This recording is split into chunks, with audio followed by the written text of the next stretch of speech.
Howdy folks, thanks for tuning in. Hope y'all are doing okay today. So, I just bought a couple weeks ago a new greenworks product to me. It's their 60 volt power inverter station. It's just a socket that you plug your battery in and good to go. Now, all that said, I have some thoughts on greenworks. Their products as designed, I think they're pretty solid, really do. As delivered, they're having some quality control issues. So I bought, end of summer last year, a greenworks crt426 lawnmower. The day I bought it, knew from the retailer, the parking brake would not apply, so every time you started the machine, you had to put your foot on the service. Remember to put your foot on the service brake every time, which, little thing. I also had an issue with it where the motors for the deck would read a overheat or incomplete circuit fault. Took it to the dealer. They said, sometimes they have a problem with these harnesses. The pins aren't all the way engaged, so we're going to take it apart, make sure everything's engaging the way it should. Should have you right as rain, ready to go. Gave me the mower back. They didn't fix the parking brake because they couldn't get the part in at that time. I'm like, I'll just bring it back, for your warranty. I ain't that worried about it. I can just park it on level ground or up against something.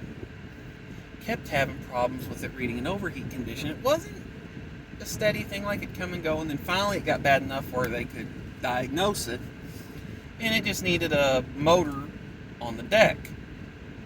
Got that ordered. It took 2 or 3 weeks for it to show up, or from the time I dropped the mower off to the time it got back. Now, when I say it was reading overheat conditions, here's the thing that literally happened. Cut the grass on, say, a Friday. That Sunday, it had grown quite a bit, and I was having problems with the motor overheating, so I'm like, I'm going to try it again to see if maybe I'm overworking the thing. Maybe it was never designed to cut grass that grew as fast as mine. I don't know. Maybe I made a stupid decision. So I cut like a 1/4 inch off of my yard, and it was still overheating the motor. I'm like, man. So I told the guys, like, no, that ain't right. You should be able to blow through just about anything. Okay, so he fixes it, gets the parking brake. I bent a blade. I hit debris that was left in my yard that resulted in a blade getting bent. I told him, replace the blades while you have it. That way I've got a matched, fresh, non-bent set of blades that are balanced. Okay. I was ready to pay for him to replace those blades since he already had the machine in the shop. greenworks warrantied the machine, fixed all my problems, and they warrantied the blades due to the inconvenience of it all. Me having to wait several weeks. My grass got ridiculously tall. Go out to cut it. I've got right at 2 acres, which is on the upper limits of what this machine is rated to be able to cut. I did not get through all of it in one charge of the batteries, but I did not have to stop to cool the motor down until the batteries ran out, so I was impressed. And that got me thinking. I just wonder how tough this mower really is. What can it actually cut if you really decide to cut some stuff? I'll post a short up here in a minute. I was cutting stuff over 1 foot tall with it in a horse pasture that I've got. Now, I wasn't able to cut all of it. It's a pretty big plot, and on top of that, I had already drained the batteries out, putting diamonds in the front of my yard. I cut it on a Friday, and then I decided I'm going to put diamonds in it on a Sunday just to do, so I'd already used some of the battery doing that, and then I also cut some other stuff. We'll talk about some traffic. Also cut some other stuff that I don't normally do, so the batteries, it had 75% charge when I got out there, and it's burning through the batteries like crazy. So, not complaining, just facts, but talk about a little beast of a machine. when it came to getting loaded up. It was still cutting grass even when the discharge chute, which commercial or a residential grade machine doesn't have that wide of a discharge chute. Even when the discharge chute was plugged up, it was still cutting everything off. Now, I wasn't going fast. It didn't look pretty, but it looked as good as it would have if you had ran over with, say, a bush hog. It comparable to maybe slightly faster speeds. So I'm not complaining about it. I'm overall impressed with the machine. It's very sure-footed on grades and stuff. There's a handful of little things that I would change about it from a ergonomics and user comfort perspective. I'd flip where a couple buttons and switches are located if I were designing the machine. I would have also not balanced it the way that they did. So the batteries for this mower sit directly under the operator's seat. And then the motors sit where they sit, kind of in the center. There's not that much weight in the front of it. So if you were, say, going uphill and attempting to make a turn, it's prone to understeer a little bit. And I realize I'm saying understeer while you are going at, say, 5 miles an hour or less while the deck is engaged. So it's not that it's dangerous, it's just that if you don't have a lot of weight on both front tires evenly, sometimes it doesn't quite turn as tight as you want it to when the front end's a little light. Another thing that I would change if I were designing the mower, and I've seen other electric mowers that have this, just not the Greenworks brand, you have to take the batteries out to charge it, which, yes and no. I appreciate the fact that the batteries are modular and removable, because that way you're not having to replace one massive expensive pack that requires the entire mower to be disassembled to replace it. You can slide out and slide in, just like changing a drill battery. I like that. But you do not have a charger port on the machine. Every time that you charge the batteries, you have to take them off, put them on their charger. The charger that I have is a 10 amp charger that charges 2 of the 6 batteries at a time at a cycle time of around 40 minutes per 2 batteries fully charged. I would much rather have a extension cord that I could plug in outside, plug into the mower, and it charge all the batteries at once instead of having to be there to swap the batteries out when they go. It's just things I'd change. I would have paid a little extra for that feature if it were an optional extra. Another thing I would change if I were designing that mower myself is I would have added additional battery or 2 to the system, just to add a little bit of additional extra range. It's my opinion. Don't take it as gospel. I will say it has been a handy little machine. Last winter we started heating with firewood for the first time since we moved into our new house back in 2018. I got a chimney installed, got a wood stove that we had in the old residence set back up and ready to go, and we heated with wood, and it was fantastic. And another reason why it was fantastic is because I had a little easy to start in cold weather electric lawnmower that has a nice little tow capacity for a small electric lawnmower that I could use to pull firewood around from the woodshed to the entrance of the house where the wood stove is. Just kind of a handy little thing. I'd have the kids do it. Hey, go get the wagon, bring 2-3 loads of firewood in, use the mower, all that fun stuff, and they're getting to drive Daddy's mower. Daddy gets to sit on the couch after a long day of work. Life is good. And we have wood. So I liked all that about it. I don't really have all that much extra to say about it.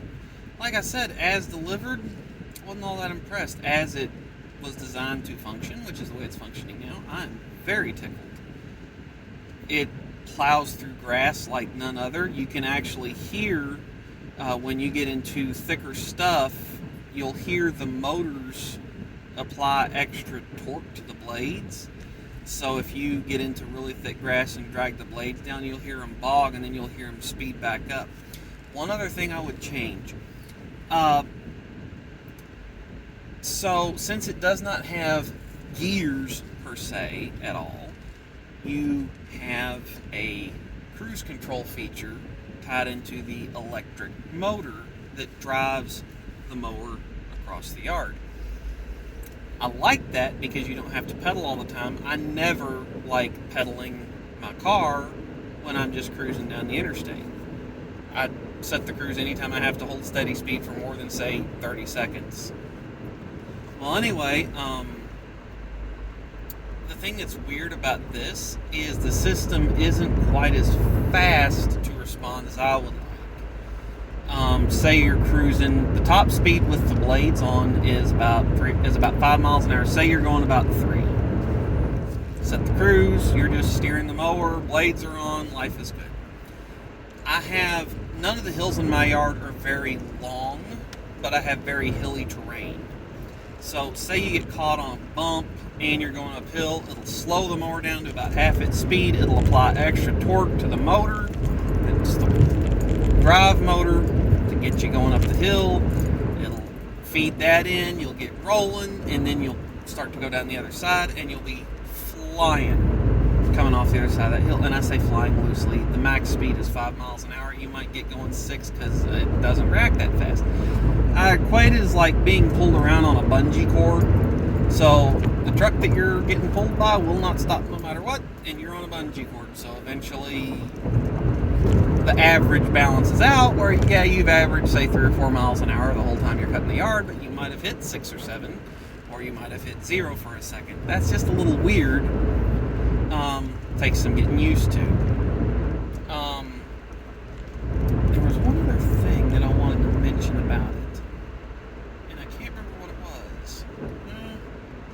Anyway, that's just kind of my thoughts on it. I do eventually want to get some extra batteries for it. That way it'll hold 6. I've got 6 batteries. That way, as those cells eventually will start to degrade,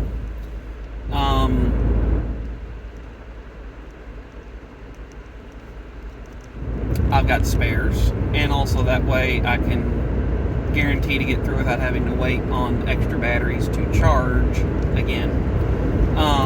Oh yeah, I remember what I was going to say. So I do own another one of their products. It's a portable power source. It gives you 300 watts of 120 volts or 2 USB-A phone charger ports based off one of their 60-volt battery packs. You just slide it into this thing.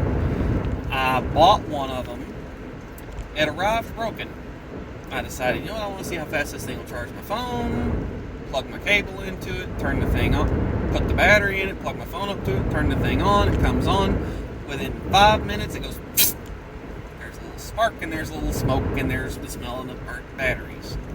So, called Greenworks. They issued a return tag. They sent me another one, and I haven't had a lick of problems with it, and that thing's a beast when it comes to a portable phone charger. So, pretty happy with that. I do want to get one of their weed eaters because I really... Oh, nice turn signal there, jerk. I really don't like 2-stroke engines, and I weed eated my property last week, and it buzzed the crap out of my hand because it takes so long to weed eat it. So I wouldn't mind having one of their weed eaters. Pretty tickled with the tools, just not tickled with the way that they were delivered. I bought 2 greenworks tools. Both of them were delivered outside of factory specification. Now that they're fixed, got no complaints with them. Also, their dealer network isn't all that great as far as the number of dealers. I'm literally in the middle of a 7-10 split on their dealers and service providers in my state. There's 2 that are within an hour, that are about an hour away from me no matter which way I go. I just get to choose. It's an hour going down 2-lane beautiful scenic roads or an hour down the interstate in the other direction. So They need to improve their dealer network just as far as getting more dealers in more places for customer service, and their supply chain as far as for their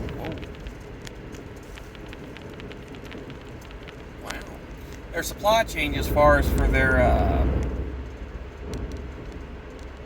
service parts for their new mowers does seem to be lacking. But aside from that, like the customer service, as far as dealing with the dude on the end of the phone, solid, nice, polite guy, explained the situation he's in, and frankly, I'd worked in that situation before, so I kind of understood, hey, you're stuck between the customer, which is me, and the factory, so I get it.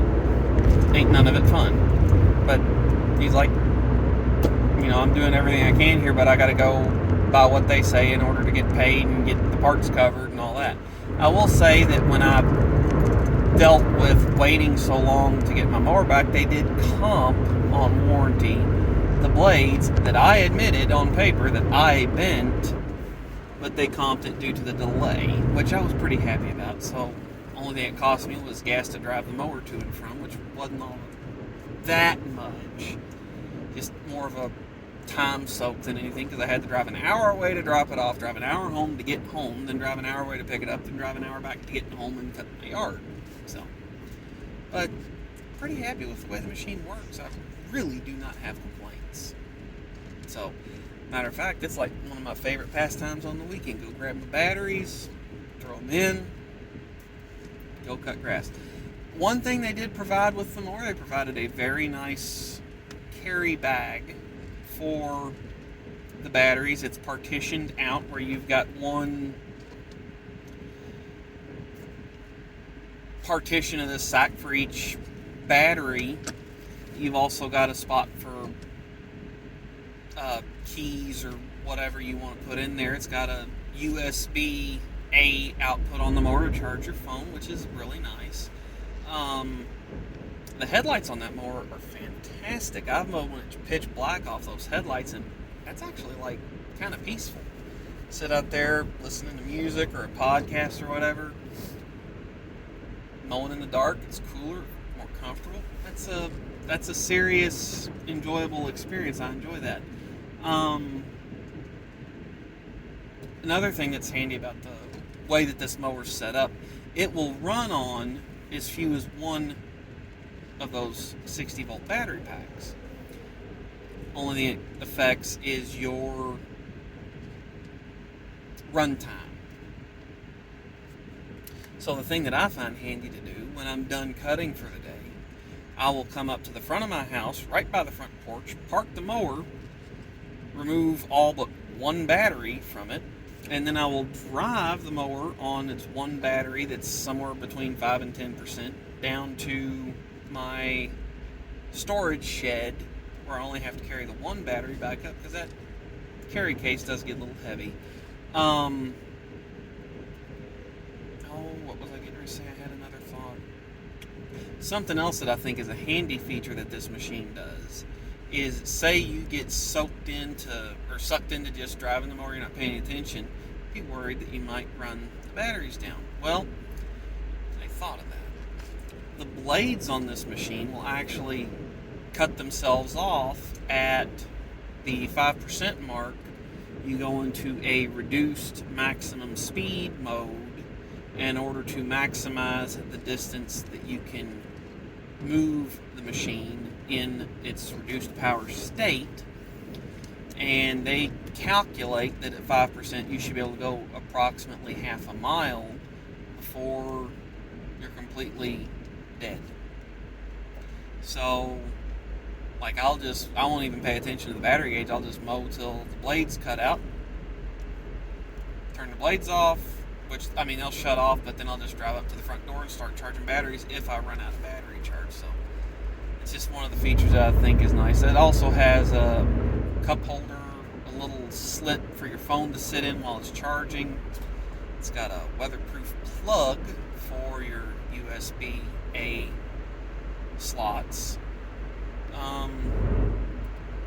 200 pounds of cargo capacity in the cargo bed, which is a very kind term for that thing. I don't know that I call it a cargo bed.